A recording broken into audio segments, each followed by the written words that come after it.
This is the Fantasy Alarm NBA DFS show with John Impemba and James Grande.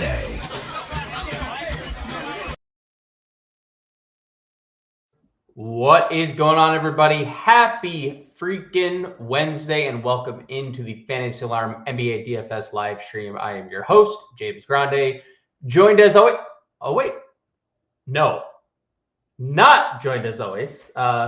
Filling in today, the one, the only, Justin Carlucci. You can find him on the old X machine at the J Carlucci. His at the is much easier than mine. I have underscores and stuff. Justin was just talking to me before. He's like, maybe I'll get a follower today by putting my Twitter handle in here. So maybe somebody out there will follow you today. Someone, you know what? Everyone go follow at the J Carlucci on the old X machine. We got 9 games on the docket today. Justin, what's going on, brother? How you doing?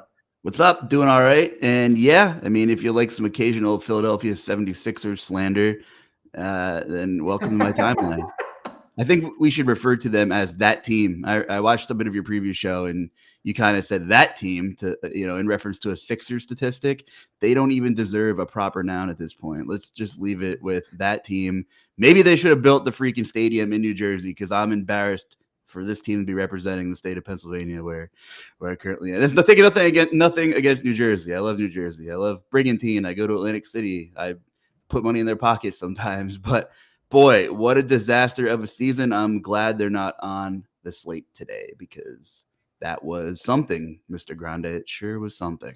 What's worse, the Pennsylvania highways or the 76ers?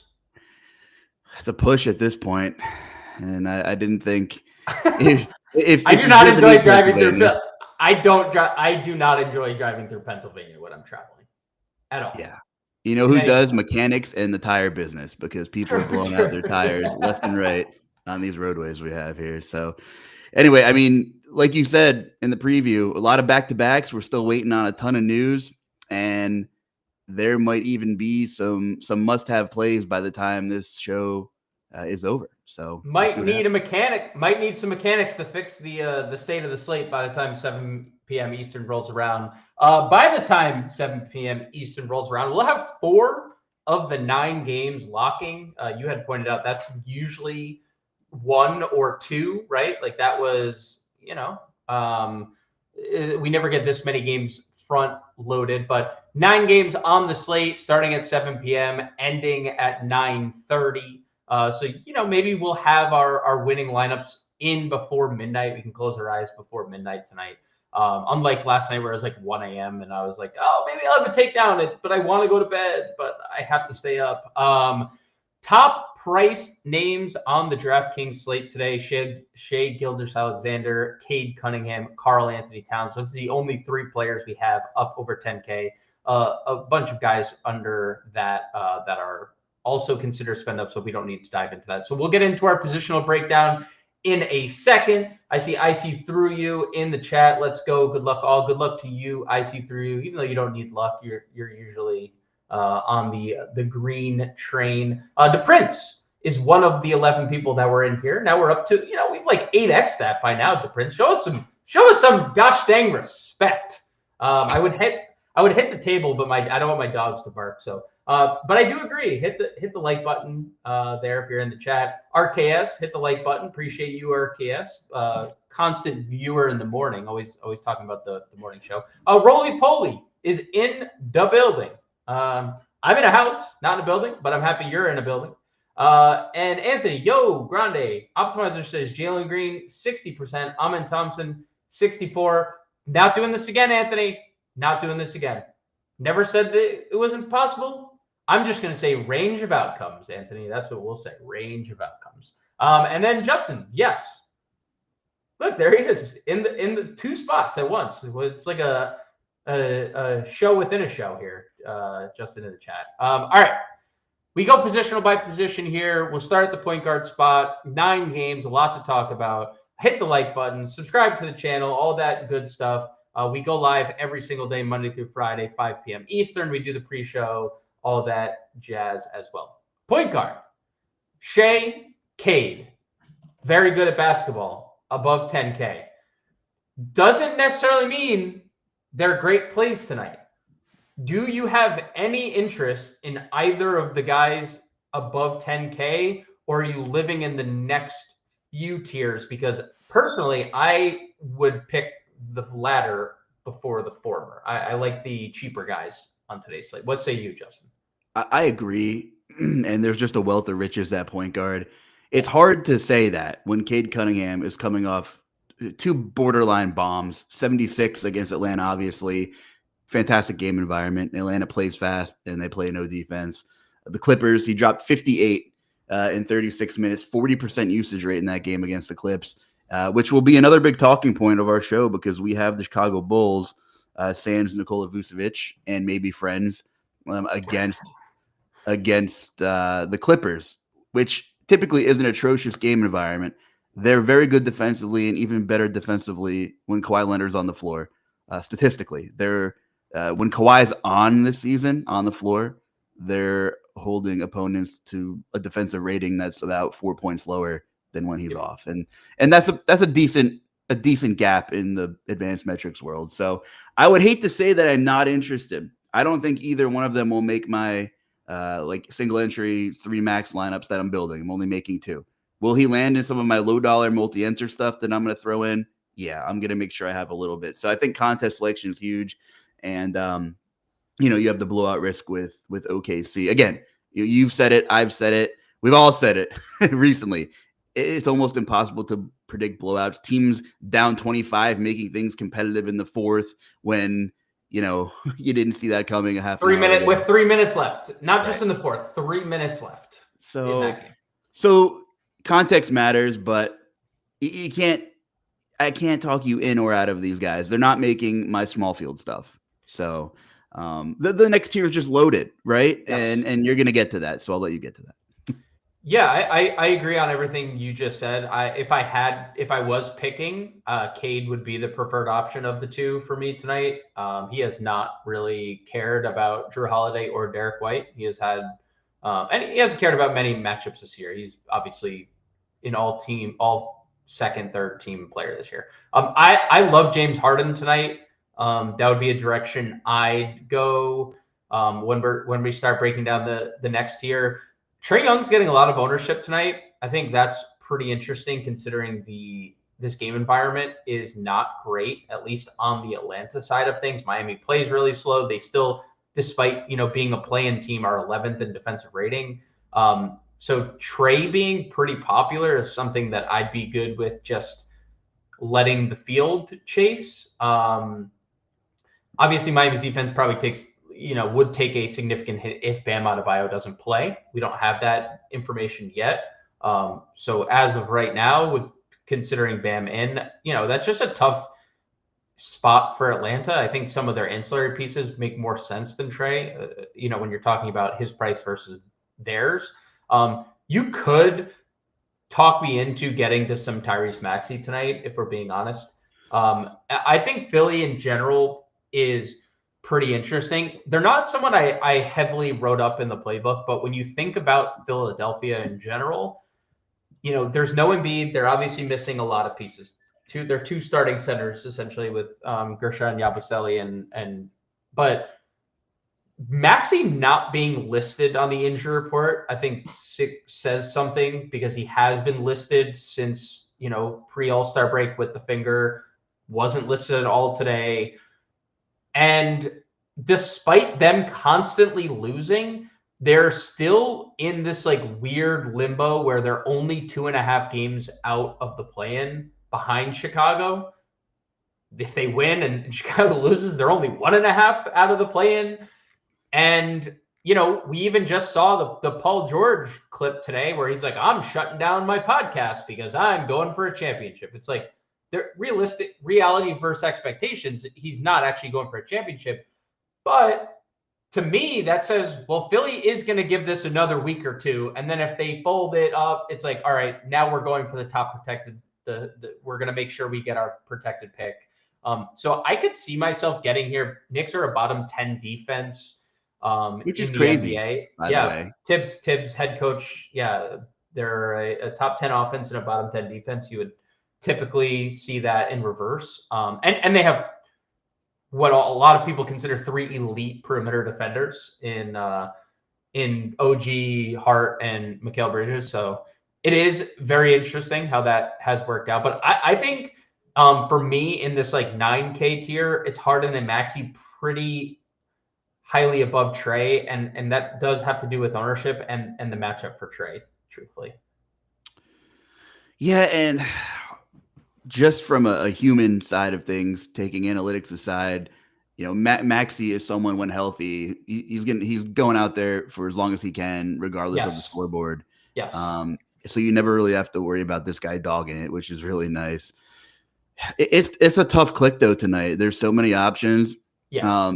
But I'm willing to embrace the unknown, because if you put the recent context aside, yes. a cardinal rule is go to Maxey with no Embiid, especially when he's just 9,300. So I like the call for tournaments. It doesn't make you feel easy. Going back to the Pennsylvania roadway analogy, it's kind of like, ooh, hit a really big pothole, but I think I'm good, right? And you're still kind of cruising. Tire, wait, look out tire's still good. All right, we're good. We're still on the road. So right, if Trae Young is going to soak up the ownership in that range, rightfully so, he's probably safer despite the little Q tag there. I think Maxey is a really nice tournament call. I have no problem with that. And if we get a bunch of mid-range plays and some value, kind of just like prioritize those and maybe leave this salary range open and see what kind of news breaks and see where you land. If you're hand building in this kind of 9K range to figure it out. What about when we drop below? I mean, obviously the elephant in the room for Jalen Brunson is Cat. If Cat sits, Brunson's going to be one of the highest rostered players of the day. We see that time and time again versus a depleted version of Philly. De'Aaron Fox, second leg of a back-to-back in a tough spot. The Scotty Barnes midday downgrade was interesting. We'll talk on some Toronto stuff in a little bit. Tyler Hero could be incredibly interesting if there's no Bam Adebayo. Tyrese Halliburton popped up with a groin injury, something that he dealt with last year. Giddey, Monk, Poole, quickly. What do we got in this like 8K and below tier that really pops for you, Justin? Yeah, news dependent. Obviously, Brunson is a good call. I mean, he probably turns into the cash game play in that range. And, fine for tournaments, obviously, if you get different elsewhere, because he would probably have a super spike in ownership if Cat is out, just off the usage bump alone. I still find De'Aaron Fox a little bit interesting. He's still the guy. Tough matchup. Don't think anybody's going to go there. He's been just fine, even in some really nice matches. Shot poorly, right, against New Orleans, both games. The volume's been awesome. So God forbid he's a tiny bit efficient tonight. I think De'Aaron Fox is interesting. Gun to head, still prefer Maxey in tournaments between the two probably. But Tyler Hero, again, coming off a real clunker, but gotta love the Atlanta game environment. They had a flurry of road games. So, and that was post All-Star break. He was, involved. So I think he's fine, especially if Bam is out. If Bam and Cat are both out, hypothetically, and it's possible, then you're probably playing Hero and Brunson in cash. That's probably just the way you're going to start at guard. Yes. If you're I would say in a single entry where you're building one lineup, I think I personally lean Hero. I think we've gotten more of a ceiling out of him lately, and I think the pace-up nature of that game for Tyler Hero stands out. I know Dyson Daniels is awaiting on the other side of that game, but we have seen multiple 60 bombs out of Tyler Hero pre and post All-Star break, where Brunson's been good, but I do wonder if the minutes are catching up to him a little bit, because he hasn't been that same ceiling player as he was earlier in the year. So I do think that would be an interesting conversation. When we dip a little bit lower, obviously we'll await the Halliburton status. He's not the only point guard on this team on the injury report. TJ McConnell also listed questionable. So we'll have to wait and see. But I do like Halliburton in some tournaments. I think Josh Giddey is pretty polarizing just in moving forward, because the Bulls are obviously in a position to develop players. Josh Giddey's never really had that opportunity because he's been on a good team, at least last year, was on a good team that was like, nah, you can't play defense. We don't need you. The Bulls, before they started developing, they're like, nah, you can't play defense. We don't need you. But that has changed. It's a very tough spot. Obviously, really big pace down spot for the Bulls. Clippers are third in defense on the year. What's your temperature on Giddey in tournaments tonight? Like, are you overweight? Are you even with the field? He is currently, if I look at, let's check Josh Giddey's ownership here. He is 5% rostered currently. Right. Then I'm gonna play him. And I spoke to you briefly about this game, and this is just kind of a buyer beware for the Bulls in general, because Ayo Dosunmu's status is kind of a key cog. It affects Giddey the least, I think, but Ayo's, and I'm jumping ahead a little bit, but it's pretty important. Ayo's status will probably greatly affect Kevin Huerter, who obviously is coming off a big game, and you mentioned that Lonzo's catching some ownership, who I want no part of just that handful of kind of sidecar pieces of this Bulls team if everybody's active, because the kicker is the game environment. Like I mentioned with the Clippers, very slow, good defensively, even better when Kawhi plays. When Kawhi is playing good minutes lately and he's healthy. I understand Norman Powell's not in the equation, but I think Kawhi matters more defensively for that team. That this is not going to be the same game environment that we saw the up and down track meet and no resistance of the uninterested Philadelphia 76ers the other night. But I think Giddey will do enough peripherally to give you that high floor. Devil's advocate is, look at that monster game against Philly. If you take away all of his real points, he's serviceable if just off of peripherals. Yes. Like he would have came out to just under like 40 fantasy points, which obviously won't win you a GPP, but it's not going to kill your lineup. So if you're wondering what Giddey's role is on this team right now, it's pretty significant. Without Vucevic is just a big key, and he's doubtful / out, one of the two. He's not going to play tonight. So Giddey is definitely in play. And it's funny when people in this industry use the word chasing. If he's 30%, oh, you're chasing Giddey's big game, right? Right.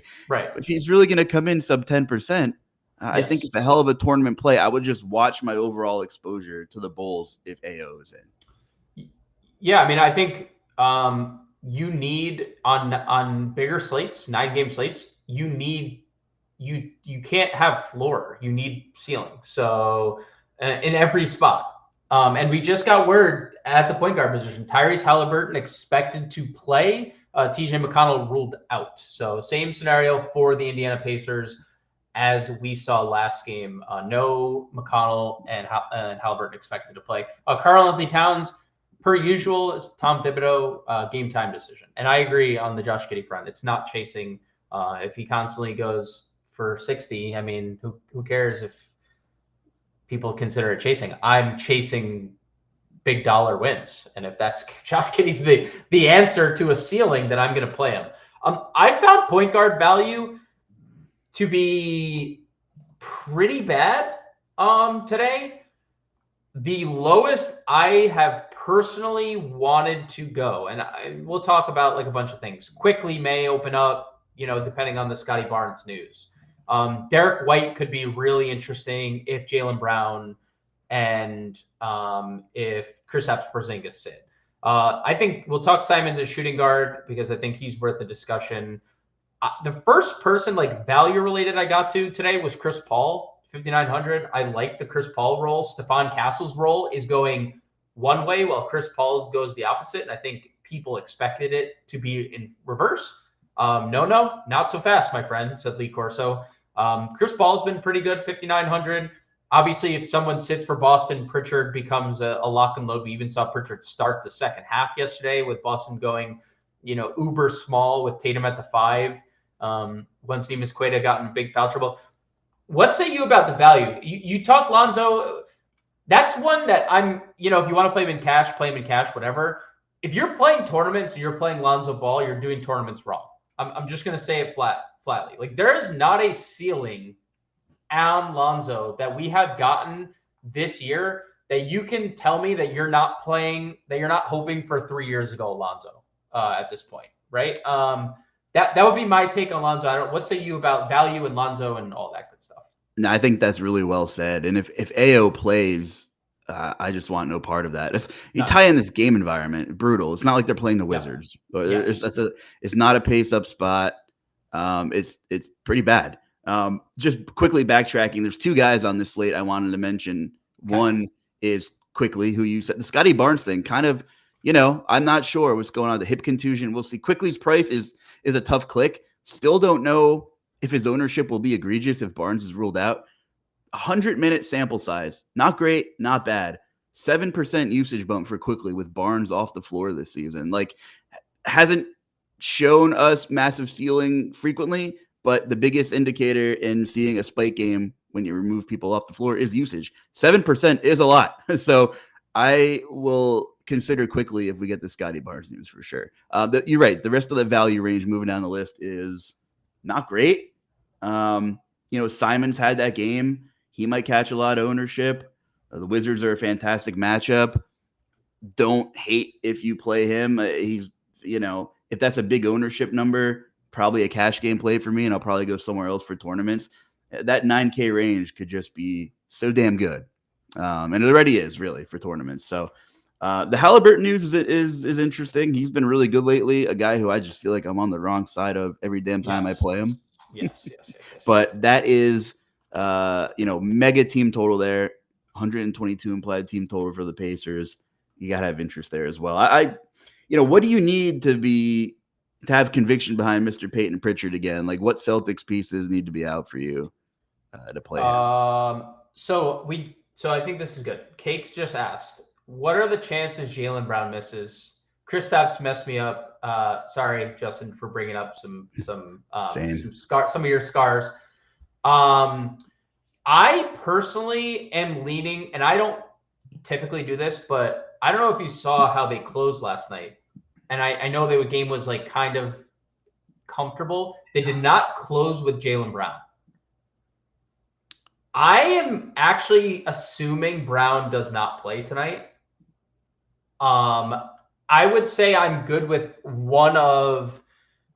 I would be most comfortable if they both miss, because John and I talked about this last night. If Pritchard is not playing well, they can just close with Horford. The reason that they were able to not do that last night is because Horford wasn't there. They go play Pritchard. He plays all the minutes, right? I would feel the best if there's no KP and no Brown. But I think you can, if Pritchard is running hot, then you only need probably Jaylen Brown to miss. But because we're getting Drew is back, Horford's back. Those are two of their top six. So, no Cornet. You'll see Horford probably operates exclusively as backup center tonight if Porzingis plays. I'm good with Pritchard, but I'd be really okay with him if we see no Porzingis, no Brown. Then I think we're seeing ceiling minutes at a fast PP. Yeah, I think I agree with you. I saw a shout out for Scoot. He did play a lot of minutes. It is obviously a really good game environment. They have been going small ball a little bit with some Denny at the 5 lately. So if you want to take a look at Scoot tournaments, I think that's fine. We'll go to shooting guard in a second. We'll just talk to our friends here. Poker Hand just found your live. Thanks for showing up. We do this every day, 5 p.m. Eastern. We do a pre-show every morning. We record it at night. You can watch it in the evening when we post, or in the morning. Who's Boston's center? Right now it's Kristaps Porzingis. Could be Al Horford. But one of those two will surely be starting at center for Boston tonight. Brunson will light up my Sixers. Sixers hate fandom unite with Anthony and Justin here. He could definitely lie to light up the 76ers. Portland is getting a lot of ownership. And we'll touch on the Simon's ownership here in a second. JC, I appreciate the kind words. Definitely not the GOAT, but I do feel like, I've had a good season working hard daily, not a lot of sleep, to make sure that you guys have the best content out there. Which player will 10x? We'll come up with one at the end of the show. We'll come up with one, a 10x. I'll come up with something here. Powers, obviously, you're always in here. Thank you. McConnell and Halbert out. Coach Chris, yo, what's up, dude? Dwayne in the chat, what's up, gents? What's up to you, Dwayne? Cade or Harden? Cade or Harden for you, Justin? I think both of us probably on the Harden side here. Yeah. Again, like I'm gonna have both in low dollar, large field stuff. But if you're single playing, entry, single entry. Give me Harden. Yep. Chris Dunn, yeah, no Norm, gonna start. Really good defensively, low offensive talent, but yeah. What do you have his minutes projected as, by the way, Chris Dunn? Let's see. Put me on the spot. I have to go check. By the way, we're now old enough to remember that this is a Chris Dunn revenge game. So, maybe a little something extra there for Chris Dunn. This is I saw his agent, who is also Jimmy Butler's agent, by the way, often tweeting, said Chris Dunn's the best defender in basketball the other day. His minutes have been crazy. Big minutes, low usage rate. There's more opportunity for garbage stats like steals and blocks and defensive things when you're playing a super pace-up spot. So, I don't hate Chris Dunn. I think he's interesting, and the price tag will probably keep his ownership fairly low. The Clippers situation has been so muddy for a while in that backcourt, but we finally seen things shake out a little bit with, Terrence Mann being gone, Norman Powell's out. 28. Yeah. But also, it's hard to no Norm. So we'll see, Batum's been in and out of the rotation. Eubanks has been out of the rotation. It all just depends night to night who the Clippers kick out of their rotation. We had all the hype about the Luka revenge game last night. No one's talking about the Chris Dunn revenge game. No one's talking about the Denny revenge game against Washington. I mean, these poor guys. Everyone's just neglecting their narratives, and I know Denny's catching some ownership, and we're both kind of pro Denny. Yes. A little extra juice in the tank tonight, boys, for Denny and Chris Dunn. Fire it up. Cover my playbook tonight, Denny Avdia. And I think it's not is it a revenge narrative if you're you get sent from the worst team in the NBA to any other team? Can it be considered revenge? I know Portland's fun, but another bad team, right? Yeah, that's true. A bad but fairly fun and pretty almost competitive team. I don't know. almost competitive. They're fun, like you said. They're fun. I want to see them screw someone's season in a couple months. Yes. That would be fun. Let's do it. Let's shift our attention to shooting guard. I don't love this position. I think things could get a little more interesting depending on the news we get. Talk to me about the top of the shooting guard position. Is there anything that what do we have here? Khalil Ware, Andrew Wiggins, both listed available to play. Talk to me about shooting guard. I think the most interesting thing to me right off the bat is RJ Barrett if Scotty Barnes is ruled out. But how about RJ Barrett if Scotty Barnes is in? Let's play him. Agreed. He has been great. I do think the minutes have been a little weird on RJ Barrett lately, where they haven't been, the last two games haven't been as consistent. One is a blowout, one's not, whatever. The numbers without Barnes and Jakob Poeltl, who once again is listed questionable, are great. They have been good. Pace up spot. How much RJ is too much RJ, I guess, if Scotty is in? I think he's gonna give you a really freaking high floor, and has a 50-point ceiling either way. He might need a little luck, if Scotty's in, but if Scotty's out, that's a huge deal. I'll like Barrett a lot more. There's a handful of guys this position that I really like. And we had someone in the chat mention Nesmith, who is shooting guard, small forward on DK. And yeah, the McConnell news definitely helps him. Nesmith's been really good lately. I know I'm jumping here, but just didn't want to forget. No, it's okay. We'll get to him. Nesmith squarely in play now for sure. Barrett, great play. Other than that, I kind of am slightly dipping down. Levine finally popped off. Mouth-watering matchup against the Jazz, but no peripheral. He's typically like the non-peripheral god. Okay, there's an anomaly 10 assist game in there. Shoot me, whatever. But 42 real points, 2 dimes, 2 boards. I mean, that's like me playing 2K. I got the green light only, all scoring no periffs, man. So the price is fine. The matchup's great. Is he going to drop 40 again? It's possible. We're talking about the Jazz here. So Yes. That feels a little chasey to me when we're talking chasey. But a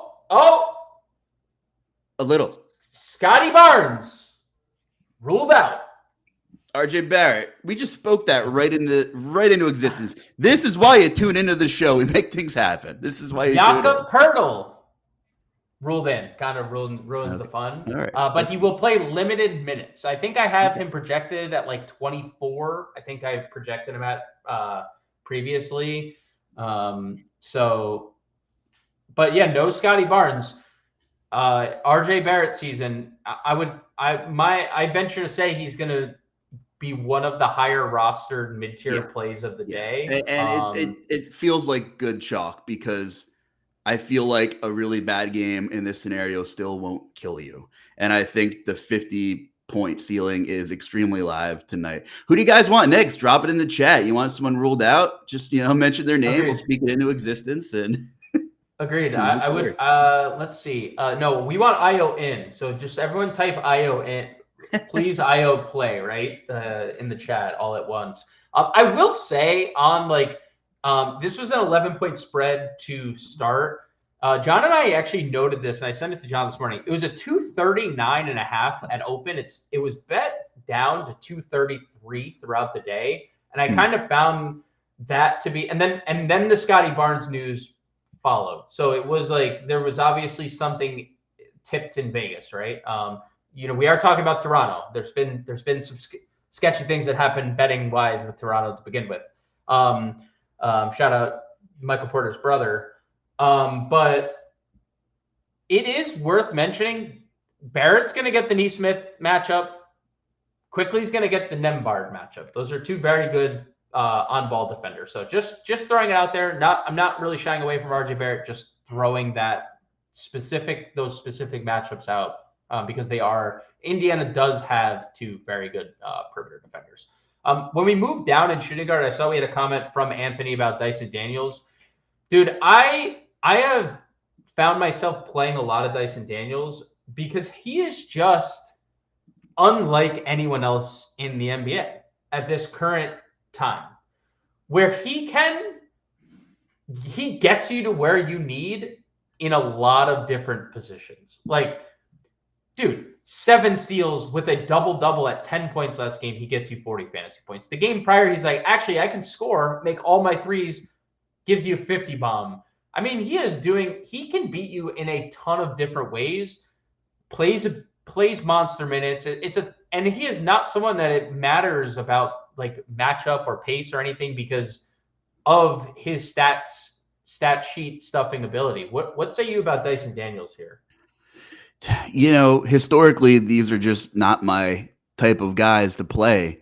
But he's an anomaly. You said it. There's no one like him because he has the upside to do a little bit of everything. And he was great in the summer over the Olympics. And I really hate that we have to wait, so many years to see the Olympics again because it was really cool to see some guys who were in good form and that play carry over. Josh Giddey was pretty good in the Olympics. Daniels was spectacular in the Olympics. Yabusele comes back and gets a contract with the Philly and starts playing well at the Olympics. So Daniels is a baller, and you see that game log there.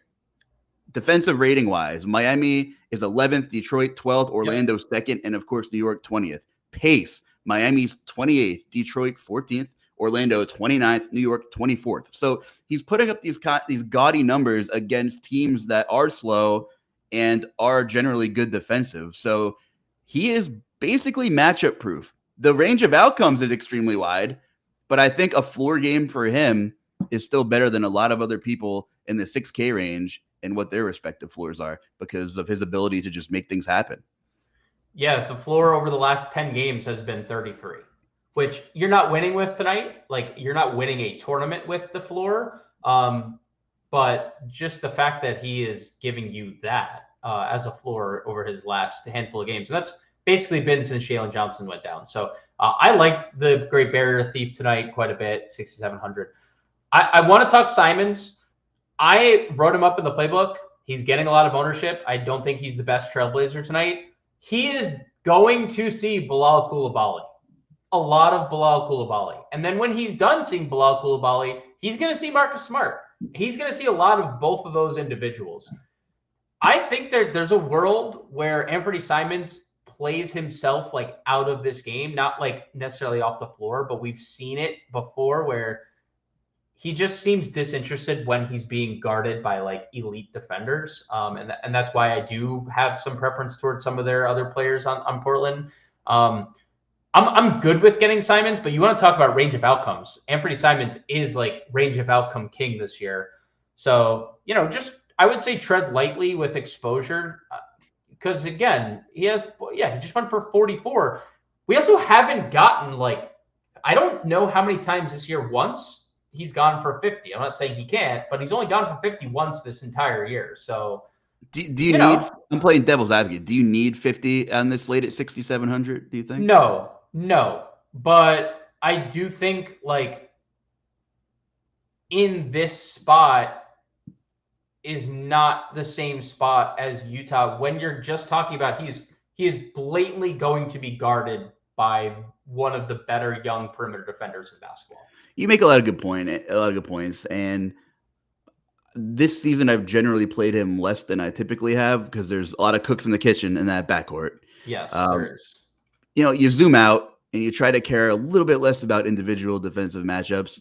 Agreed. And it looks like a great spot though, right? The matchup, the minutes, the shot volume. But we do kind of know who Anthony Simons is. And you make a really good point about he just seems a little less interested when he plays against quality defenders. And the guy's a bucket and he's very streaky, but that's kind of what he does. And if things aren't going his way, it could get a little ugly. So I have no problem with him. He's going to land in some of my large field lineups. But the guard in general, there are plenty of ways to go. And I think it just makes for a really interesting conversation. I agree with you. He's not my favorite Trailblazer play, but he's in my pool.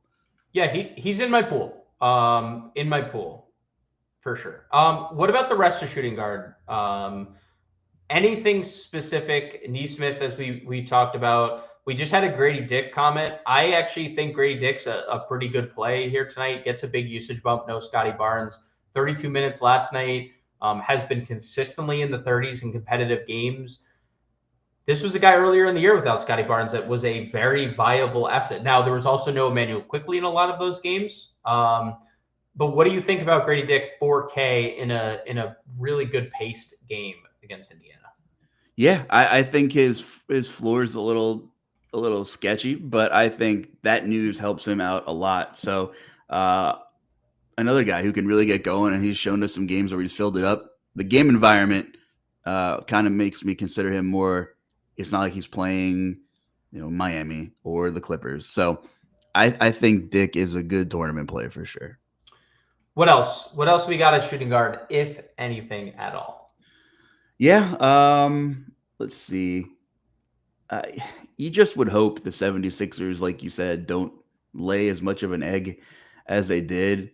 Quentin Grimes got hurt, but before that, this guy has been pretty much dynamite. He's there. 5,800, not my favorite. It's revenge game season, though, baby. Quentin Grimes, former New York Knicks. Back at the Garden. Quentin Grimes, headline on ESPN. Is he getting a tribute? Is he getting a tribute video? So he deserves one. I hope so. Yeah, he hit his share of corner threes for the Knicks the last couple of years. No one's going to play him, though. So we've seen his ridiculous ceiling that I didn't know existed. I don't think many of us did at times this year. But again, Maxey is in. And Paul George is in as of now. We know the Sixers, that could change. That obviously makes them a little bit less appealing, but nobody's going there. Then you have a bunch of guys who we kind of already covered that are multi-position eligible. You mentioned some Malik Beasley on your preview show. Tough matchup, though. Yeah, I mean, it doesn't hurt that Simone Fontecchio is out. I think that opens up some minutes. He's always a live candidate to make 7 threes, right? If he makes 7 threes tonight, there is a high ceiling. And if he doesn't, you're dead at 51, and you just try again Thursday. So that's the Malik Beasley experience. Let's and then that's all. I mean, that's what it is, right? Like Boston to be pro Malik Beasley here, you need to shoot threes against Boston. Malik Beasley and Tim Hardaway will be doing a lot of that. So if Malik Beasley gets hot, he is live. Let's go to shooting or small forward. Jason Tatum tops the list. Look. Jason Tatum becomes one of the best plays on the board bar none, if there's no Jaylen Brown, if there's no Kristaps Porzingis. We're talking about a guy with in that scenario, 37% usage, 1.5 fantasy points a minute. It's 1.4 if it's just Jaylen Brown or KP. So you're going right to Tatum. He's fine either way because we're going to get big minutes out of Boston regardless. But I think Tatum makes a lot of sense. I have basically hung my hat, and the ownership is here. I don't really care. I'll get different elsewhere. On Kawhi Leonard tonight at $7,200. The usage without Norm Powell is very hard to ignore for me. I understand it's not like the largest sample, but when we start talking about triple digit minute samples and someone's usage rate starts with the number 4, I am very apt to playing that player. Kawhi Leonard, 41% usage without Norm Powell this year. It's chalk that I am eating and moving on from. That was the second guy whose usage I wanted to highlight. We're on the same page here. That's an 11% usage bump, by the way. You can round up to 12, by the way. You can round up to 12 there. And if you're not familiar with looking at usage rates, that's really unheard of for a significant sample size. Yes. It's almost like unsustainable, but it's 100 minutes worth of sample size across bits and pieces of different games that he's played without Norm Powell. So I'm with you. The only, we're playing devil's advocate here. The only thing is, if this game gets ugly, which it could, he's going to be the first person to not play a minute in the fourth quarter, if that's what it comes down to. But I like Kawhi. We have a question from Josh. If you had to pick one, Kawhi or Barrett, probably going to try to play both of them on one of my single entry teams. That's tough. I would say maybe if you have a mini correlation between a run back on the other side, maybe that's the tiebreaker. That's my opinion. I think you're playing Kawhi with a run back. I think you're playing Kawhi with like Giddey or Zach Collins or something that you're assuming keeps them both on the floor for 30 plus minutes. I lean Kawhi, but I lean Kawhi. I'll just stamp that down. He's 41% usage. What's interesting is with Barrett is when you take Barnes off the floor, and the tough thing is you have to take a lot of this data with a grain of salt because Toronto has had so many people in and out of their lineup. 2% usage bump without and Barnes. Traded, and a bunch of people traded too. Like correct. Brown. So it's something, but obviously not a monster bump. 2-3% bump under normal circumstances is eye opening for sure. Yes. The recent context, his form has been great, and say what you want about recent form, but the ball's been going in a lot, and he's been playing a lot of minutes, so it's really close for me. It is really close, and I largely agree. Like you can definitely play both. Like because this is not a slate you're spending up on a Jokic. This is not a slate you're spending up on a Giannis. Like it's a very fair and balanced day. So I lean Kawhi personally, but Barrett is a very good play. Denny Avdia is a very good play today. Also, Denny Avdia, the most live on the team to just randomly be benched for no reason other than Chauncey Billups hates his guts. But he is a very good play. Has kind of dodged the random benching since the All-Star break. He's also playing at an elite level since the All-Star break. He's also played a little bit of small ball 5. They did not run 48 minutes of Donovan Clingan and Jabari Walker the other day. They gave Denny some of that. Washington's a team you could do that, especially without Sarr and no more Valanciunas. Like Rashawn Holmes and Tristan Vukcevic, and they didn't even run 48 minutes last game. So like they're also matching that. I think this is a Denny game. And no narrative aside, I don't care that Denny played for Washington. He is almost 1.1 fantasy points per minute without DeAndre Ayton and Rob Williams on the floor this year. He's a really good usage rate. If you look at all the games he's played lately, 21% or better in the usage category. And if Simons is taken out of the game by Bilal Coulibaly, this is the guy doing a lot of your ball handling. So when Scoot's not on the floor, of course. So give me all the Denny tonight at 6,500 with the caveat that Chauncey does hate his guts every third game. Retweet. That's all I got to say. Okay. Retweet. Those three forwards we talked about will carry ownership, but just such high floor stealing combos that I'm in. All right, give me a contrarian play of small forward since we just talked about all the chalk monsters there. All right, give me a second. Let me do some scrolling here. Okay. Because they're all going to be all three of those guys are going to be popular for sure.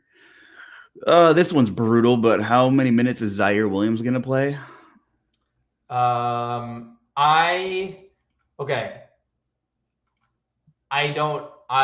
fear for Zaire Williams' life. That's fair. That's very fair. I mean, look, again, it's like tough for me to. I basically have like 1.5 player interest in this whole game, and Zaire Williams is not the 1 or the half. No offense to Zaire Williams. I get what you're saying. I understand it. I am comprehending of the situation that Brooklyn faces tonight and like with their roster.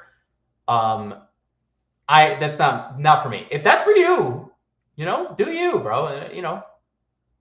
Play Zaire. You will have the lowest owned Zaire. He'll be the lowest rostered click of the slate. No, not really.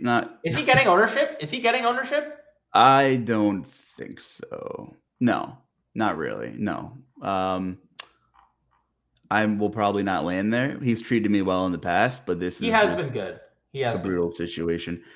How about Andrew Wiggins? Has done nothing wrong. Has done nothing wrong. Has done nothing wrong. Has done nothing wrong, and no one wants to play him. He hasn't been fantastic. Kind of feel like this is the Simons play, but with like much less ownership attached to it. Yep. Probably a better one. It's probably better. Kind of wish Bam would be out. We have dancing robot emoji things in the chat. A lot of them. Yeah, a lot of them. Kicking in hard, but I really do like Wiggins for large field tournaments here. Took him a little bit to get his feet wet. The minutes are ridiculous. Bam might play. He's warming up. Shout out to our guy in the chat who gave us the intel here. Bam's warming up. Maybe he's not 100%. Maybe he just kind of is a little more passive and Wiggins does his thing. Great game environment here. Wiggins is my final answer for contrarian play at the position. I agree. I think he actually looks better than every Simons. You know who's not going to be warming up tonight, Justin? Oh, boy. You're going to break me some news here? Jaylen Brown has been ruled out for this evening. Kristaps Porzingis in for now available to play. Sam Hauser available to play. So Boston without Jaylen Brown, which I did think after not closing last night's game, he would have played tonight.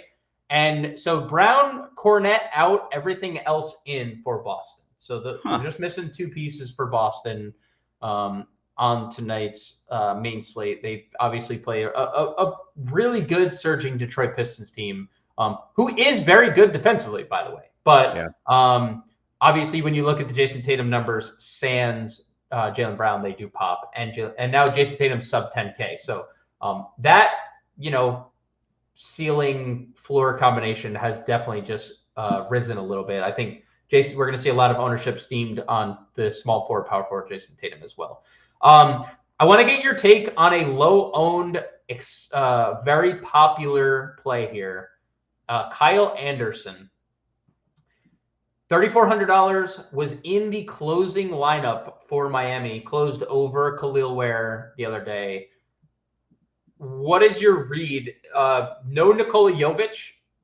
Right out of the gate, they give Anderson 28 minutes. I think it's a really hard thing to ever trust Eric Spoelstra. And that has been my thing for years. Night to night, like I wrote up Alec Burks today. I didn't even talk about him. Nothing I say confidently, like nothing in me confidently is like, Alec Burks and Kyle Anderson are going to play 28 minutes tonight. But there's a lot of ownership here. And if he did get 28 minutes, I do think he's a pretty good value. What do you make of the Anderson situation tonight with all the ownership behind him? What do you have him for ownership, by the way? 26. Yeah. I'll update I'll see if we get an update here. And that was predating everything that's basically happened. Yeah, I still see him at 26. Again, we'll see what happens Right. as we get more updates. But Miami's getting a lot of ownership tonight. Three of like the top 10 guys, three guys on their team in the top 10. But Anderson is one of the top 5 most rostered players. It's hard to trust, but if you had a crystal ball and told me Kyle Anderson was playing 28 minutes, I would have interest. Yeah, it's hard to trust Bo, and that's what the boy from Cali in the chat says. I mean, the rankings are Steve Kerr, Spo, and then probably a wide gap of guys. Taylor Jenkins. Okay, yes. Taylor Jenkins, Right. he's up there. Yeah, he's up there. Memphis running 12 deep to this day still. Like, hello, guys. You're playing with fire, but it could be really good fire. That's kind of how I'm looking at it. We'll see. So that was at the expense of Kluwer, and Davion Mitchell didn't close either. Did not close. Nope. And Burks did. Burks closed over. I took 12 shots. 1 of 12 for Alec Burks in that game, by the way.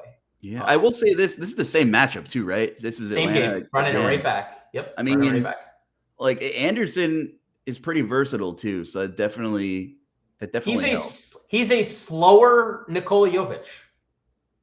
They both handle from the position that they play, right? Like that the offenses run through both those guys. So extremely hard to trust Spo. But also, if you're asking me who's most likely to break this slate under 4K, it's probably him without looking right now. So yeah, unless something drastically changes. And if you're also asking me who's most likely to bust your lineup sub 4K at high ownership, it's also probably Kyle Anderson. So that guy over there checks a lot of boxes. Yeah. I'd throw Alec Burks into the same box. If you want like a lower owned Heat play to break your heart, Kyle Anderson would be, or Alec Burks would be the guy. Let's go to power forward. And let's power through the forward position here. Yep. Jason Tatum, we mentioned, great play, especially without Jaylen Brown. We talked a lot about a lot of these guys. Who's the first name that we haven't talked about that piques your interest here? Josh Hart. With or without Cat. Yep. Preferably without Cat, but also okay if Cat's, Agreed. Whatever his status is. I mean, we just know his ceiling, and he fills it up. It doesn't matter who the matchup is, and he's got a pretty damn good one tonight. So, like Josh Hart. Yeah, I agree.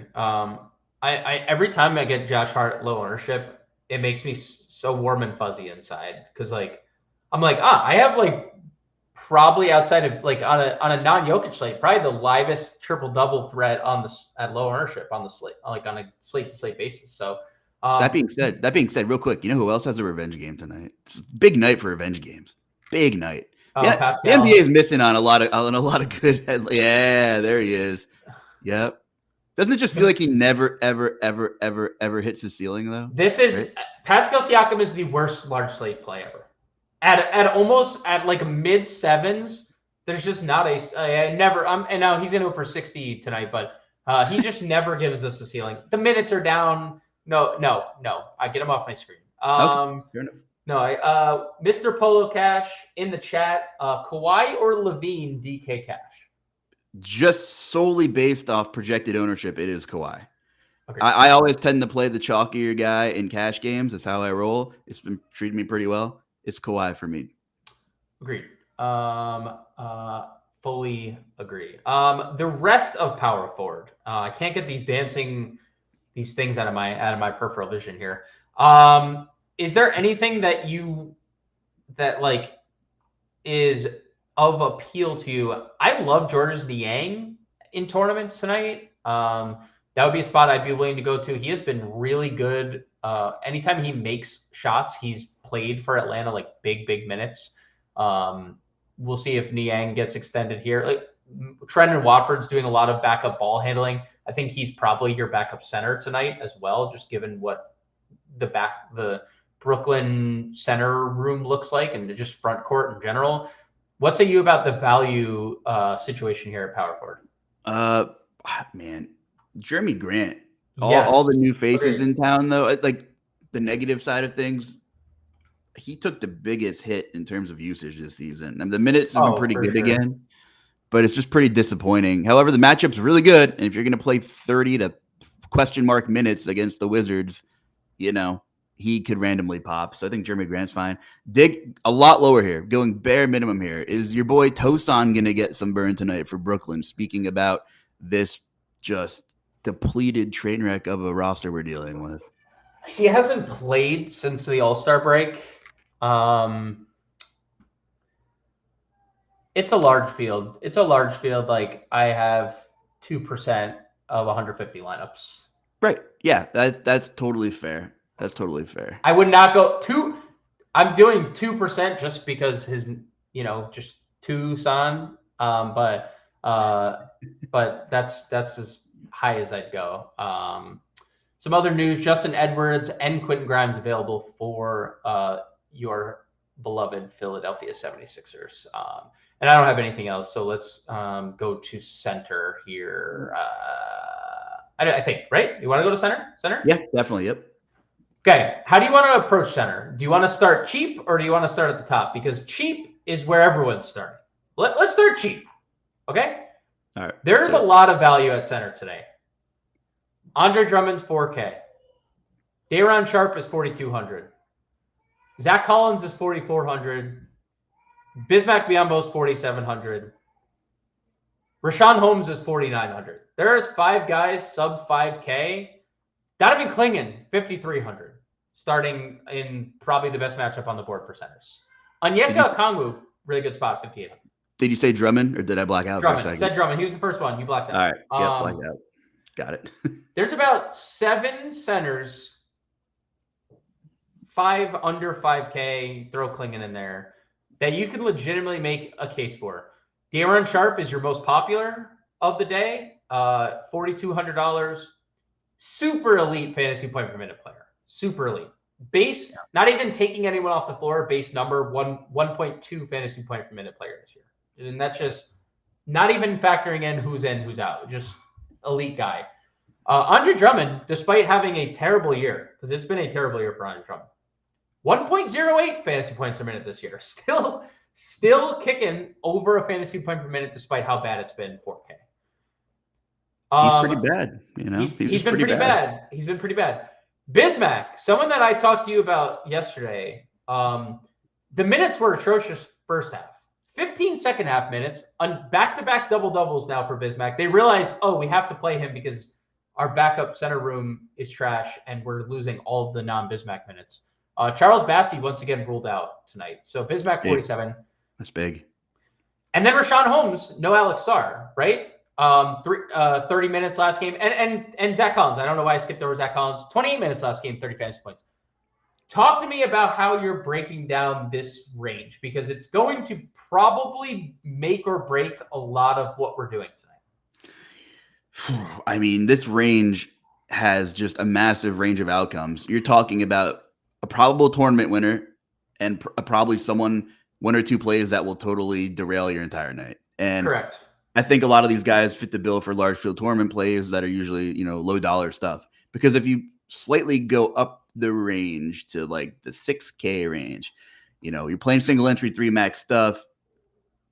Do you want to go double 4K center guys? It's tough. I think this is the position to diversify your portfolio for sure, because Miles Turner, 6,100, Okongwu's there. You mentioned Clingan. All these guys can do it. And you go further up, Zubac. I'm going like tiny salary to big salary. You mentioned Zubac pre-show. Could be a totally smash spot if they keep him on the floor for 4 quarters. So as much as if you're using optimizers, probably going to spit out a ton of lineups, double center, 4K guys on DraftKings. Yes. It could definitely work out. And I'll probably have some teams that are similar.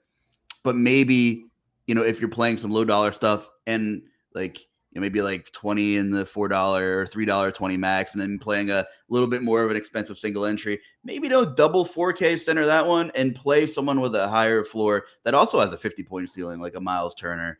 Zubac or, that kind of guy. Just it's a little bit safer. So, man, what a wild position. And God bless those playing on FanDuel where you only have one center, but I'm sure the prices are definitely varying over there. I didn't really dive into FanDuel just yet. What is okay, if you're playing a single entry and you're going with the 4K center approach, I'm going to put you on the spot. I know this is a really tough question. How about this? Okay. Rank the 3 of the 5 sub 5K. Give me a gold medal winner, a silver medal winner, and a bronze podium winner. Give me your podium of sub 5K centers on tonight's slate. Because I'll give you mine. Because I am. If Day'Ron Sharpe starts, I have a hard time not playing him. He's Day'Ron Sharpe, and he's number 1. And I'm not saying it's by a wide gap. Sure, they probably going to get thumped by the Thunder, but he still might need to play some minutes down 20. He just might need to play a little bit. Yes. So it's Day'Ron for me, and then it's Zach Collins ever so slightly ahead of Drummond, just based on how bad Drummond has looked. Yes. And we have literally no idea what his minutes look like. Right. And he doesn't ever really get extended despite not having Yabu. Like, they'll run some Bona out there, especially if the game's out of reach, because he's someone they need to develop, and he's just sitting on the bench opposed to playing in the G League where he needs some reps. So, I would not play a Bona, by the way, even if you're like scared of Drummond. I would not play Bona. No, do not play him. Like, even if you're not playing Drummond and scared about the minutes, like, that doesn't mean go. There's enough of these 4K guys. Like, there is just enough. Yeah, it's tough. Just tread carefully when you're globbing these guys together. Maybe set some build rules in your optimizer, building groups if that helps, depending on what tools you're using. NYC, just to comment on the Sharpe thing, I do think if he starts, it's very. I understand OKC is the number 1 rated defense in basketball. I understand that this Brooklyn is going to likely get routed. But if he's starting, I am playing a 1.2 fantasy point per minute guy. Death taxes playing that guy into the ground at 4,200 if we get the Day'Ron Sharpe starting lineup. So there's a world where Trendon Watford starts at center tonight. There's some ownership on Trendon Watford too. I think that's a good pivot away from a chalkier Day'Ron Sharpe. But if Day'Ron Sharpe doesn't start, aren't you also now more likely to get him in the garbage time run as well? Like, there's a really wide range of outcomes that Day'Ron Sharpe pays off 4,200 and then some. There's a range of outcomes. He could very well go for 16 points for sure. But even just looking at his game logs back to 2023, he's never played 30 minutes. There's a slew of games where he's played between 18 and 25 minutes where he's went for 16 or 17 points, but those are like far and few in between. But there's multiple 30 bombs. There's 23, 26, 28, a couple 40s. So I think the risk, the reward outweighs the risk in this scenario with Sharpe, in my opinion. And I don't love it. I don't love any of these center plays. But when you talk about guys that could all break the slate, I think it's foolish to say that he cannot. Agreed. Yeah. Agreed. Mar Ye Don Yeezy in the chat. He's yelling at us like he always does. He's always yelling. What's up, Don? That's our guy. He's always yelling, but I love the enthusiasm in the chat. Let's get a lineup built for the folks at home. We've had no other news break. Cam Thomas now considered day-to-day. D'Angelo Russell will be reevaluated in a week. Nothing new. If you guys would be so kind to hit the like button, shout out to all 400 of you in the chat right now. Subscribe to the channel. We go live every day, Monday through Friday, 5 p.m. Eastern. We do a pre-show. We go position by position. If you're just tuning in, we'll build a lineup at the end of the slate, and we are here now. Justin, if you were to build out a single entry lineup today, how would you start? Because we've obviously talked a lot. There's been a lot of different directions we could go here. I am one center value. I'm stuck. You just heard me. I shut off for a second. The faucet was just leaking. I don't know what's going on. This is how do you want to start a single entry build? Kawhi, Barrett, Tatum, like what is your flavor of the week here? Man, it's tough, and starting lineups are going to be critical here. So again, this is just build lineup. Yeah, man, we're getting there. Don't you worry. Hey, God's plan. How about you calm down? You're always coming in here saying something negative. Calm it down, okay? We're getting there. No, he might just be objectively saying we're build lineup. So we're build lineup right now, and listen, these cheap guys, Kyle Anderson, Day'Ron, Collins, Drummond, massive ceiling. I like those forwards we talked about. We talked about Denny. We talked about Barrett. We talked about Kawhi. We both seem equally as high on the three of them. They're going to carry some ownership, definitely. I just feel like having two of them makes me feel pretty good. And you can play three, but I think what are your two favorite out of those? I'll leave that to you and roll with that. Denny and Kawhi. Those would be the two I'd go. I am sold on Denny Avdija tonight, and I'm ready for pain. So I'm ready for pain. So we play the game. You have to have a short-term memory. Yes. If you played Vince Williams last night, pour one out. Today's a new day. I'm sure we'll be saying the same thing about one or two of these cheap centers, whether it's Day'Ron or whether it's Drummond. We're at guard right now. That 9K range is loaded. Let's just assume Cat is in, right? Let's just assume that because we don't have that news. Yep. Where do you go here? Assuming Cat is in, probably. I mean, if we pivot back to like RJ, I would play Harden here. I probably wouldn't play Harden and Kawhi both.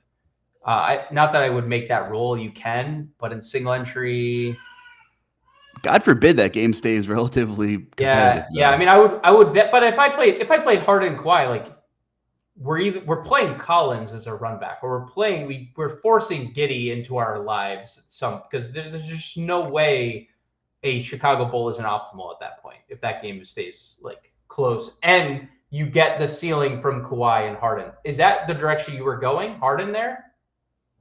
Yeah, I could go Harden. I have no problem with Harden. I think he could do enough damage in 3.5 quarters. But like the newest caveat is like your feelings on Jason Tatum and where you want to throw some money. Like I know that's going to be a question in our Discord. Please hop in our Discord, by the way, because things are changing and it's like 6:15 already. But where do you rank Tatum now in the pay-ups? You have to make a Tatum stand on the slate now. I'm telling you, James Grande, you have to make a Tatum stand right now in this slate. I mean, if we're talking spend ups, he might be one. Then throw him in. You have to throw him in, and now we have to kind of build around that. And then I think we'd be forced to pick a cheap value center if you want to put Day'Ron Sharpe in there as a placeholder, give or take whoever in that range. Yes, we could just do Day'Ron and then figure it out. All right, sounds good.